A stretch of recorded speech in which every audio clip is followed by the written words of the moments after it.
Upon graduation from West Point in the top 10% of his class, Major Ben Richards was treated as a top Army officer. This is his testimony of the effects of combat on his family and his life. You serve individuals with weapons. You are clear to fire. Now, that last attack in Iraq happened in Bakuba. This is one of the most dangerous regions in Iraq. In March of 2007, my cavalry troop of 100 soldiers and 17 Stryker armored vehicles deployed to Bakuba, Iraq. This city of 300,000 people was completely controlled by Al-Qaeda. We went through months of intense combat where firefights and IED strikes were a daily occurrence. On May 13th, a sedan laden with hundreds of pounds of explosives and driven by a suicide bomber detonated against my Stryker. My crew and I all received traumatic brain injuries.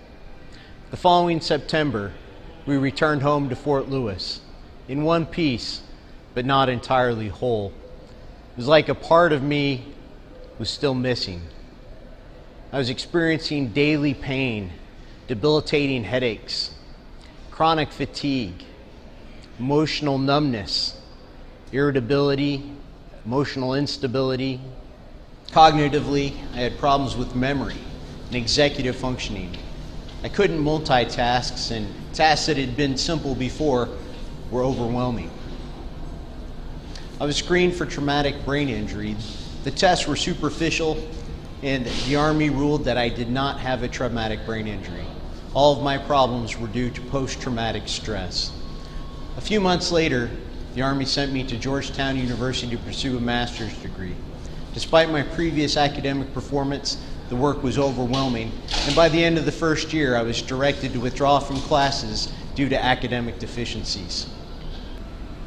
I did my best to complete my duties, but the burdens of my invisible injuries became too much, and eventually I broke. But it wasn't just me that was suffering. My wife and children were also paying the price for my service to the nation. The Army sent me to the National Intrepid Center of Excellence in Bethesda, Maryland, where I was evaluated and treated for traumatic brain injury and post-traumatic stress.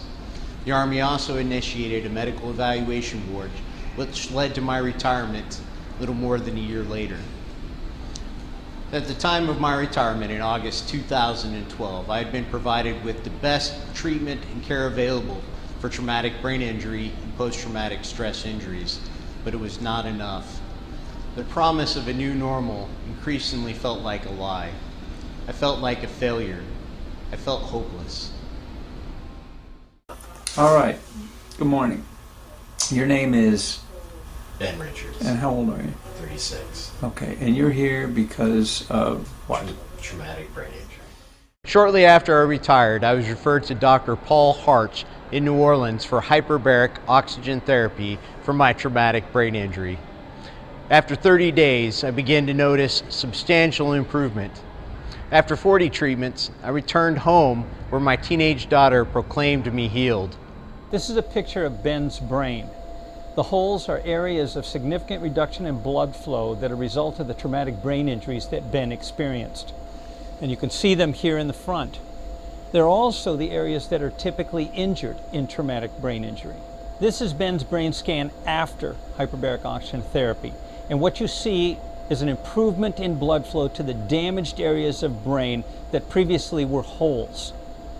The meaning of this is that it's objective evidence, proof that explains the hyperbaric oxygen therapy was responsible for the improvement in symptoms, physical exam, cognition, and quality of life that Ben is now experiencing. What's more important is that Ben is not the exception, he's the rule. He is the 150th or so patient with chronic traumatic brain injury I've treated in the last 24 years perfecting this protocol. Nearly every one of them have experienced significant improvement like Ben. What it says is that hyperbaric oxygen therapy works for chronic traumatic brain injury. What is even more important is that it says that the hundreds of thousands of additional veterans with traumatic brain injury can also improve like Ben Richards, and many more millions worldwide with chronic traumatic brain injury. I've now completed 80 treatments. I feel the best that I've felt in 6 years. I've seen further improvement in every aspect of my injuries.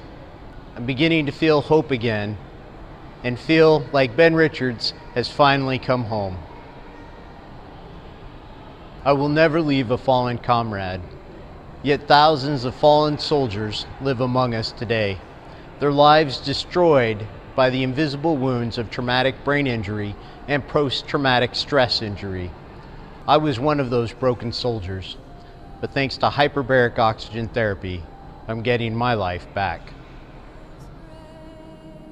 That taught my heart to fear, and grace my fears relieved. How precious did that grace appear, the hour I first believed.